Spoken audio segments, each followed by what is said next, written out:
I found out about the retreat online through Green Terra, and as a yoga teacher, there's not many opportunities to be a student and to participate in a retreat, especially at a place that's affordable. So I was really interested in that. The group of people that came ended up being like a lot of different styles of yoga, which was also a really big treat because, again, I'm a vinyasa teacher. I practice vinyasa with vinyasa teachers. So it was really nice to step out and try some different things and not have to do the work of finding all of those teachers, just to have all of this stuff come together in one place. So yeah, it was, I came because I wanted a retreat for myself. And Green Terra ended up, as soon as I got in here, it ended up being the kind of place where I really felt like I could just settle and kind of feel like held and taken care of.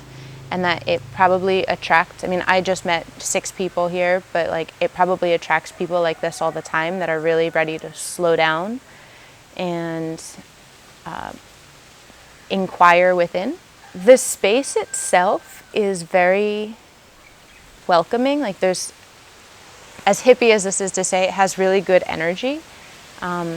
It feels like a clean place energetically, but it's also, it's a little bit outside of, town. So it's quiet in that sense. Like you hear roosters and you hear dogs and you hear an occasional motorbike, but it feels like a place where physically we're a little bit disconnected. So then it's easier to kind of zone out of everything that's out there and come inward. So I really like the actual space of Green Terra. I love the nature of it. I love this magnificent mango tree. And I like the simplicity of it as well. When you hear retreat, sometimes it's got like the fancy infinity pool or like the Instagram worthy hammocks or something. And that stuff isn't here because it's really come down to what is necessary and what is comfortable. And for me, I really like this. I feel like I'm back to nature. It's less distracting to be in a simple place with nature because in my downtime, I can sit and be with myself rather than go and like distract myself by swimming in a pool or distract myself by walking around the grounds and taking pictures of things. And especially in Bali, and like I'm coming from Canggu where everything is just always meant to be seen, like you're there to be seen and to see things and to take pictures.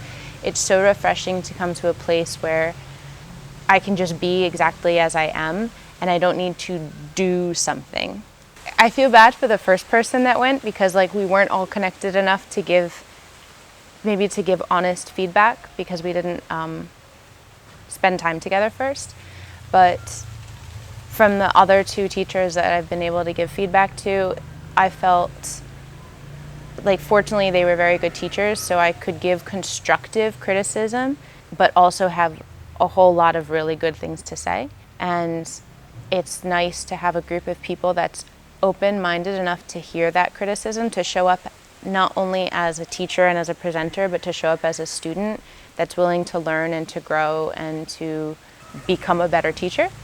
And for the same reason, I'm also really excited to have that opportunity to be given feedback because it's really comfortable to be given compliments, but it doesn't help you grow to be given compliments. So I'm looking forward to people who are intelligent about this stuff to be able to give me feedback on how I can grow. I'm a huge fan of women's circles.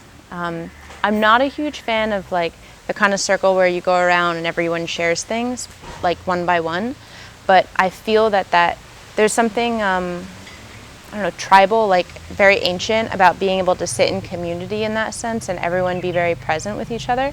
So I'm a big fan of those, and I thought that the way that Joe facilitated the circle here was really beautiful. It wasn't too long, it wasn't forcing anyone to open up, but it gave us a opportunity to connect, kind of like you said.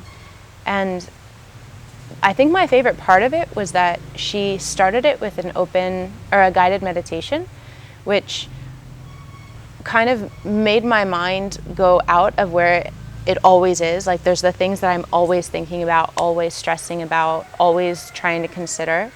And it kind of drew me out of that so that I could focus on something else.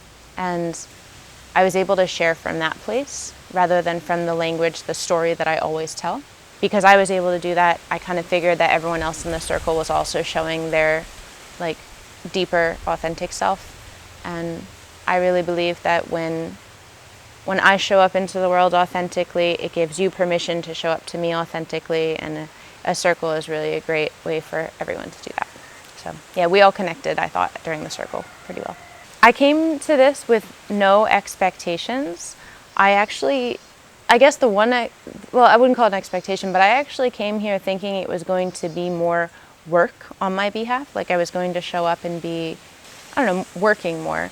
And it really ultimately ended up feeling like a retreat for me, which is what I needed.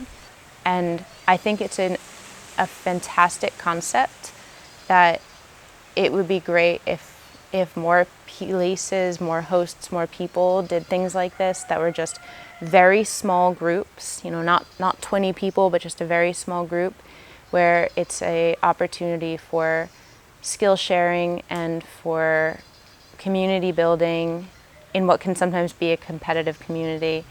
Yeah, and like self-care.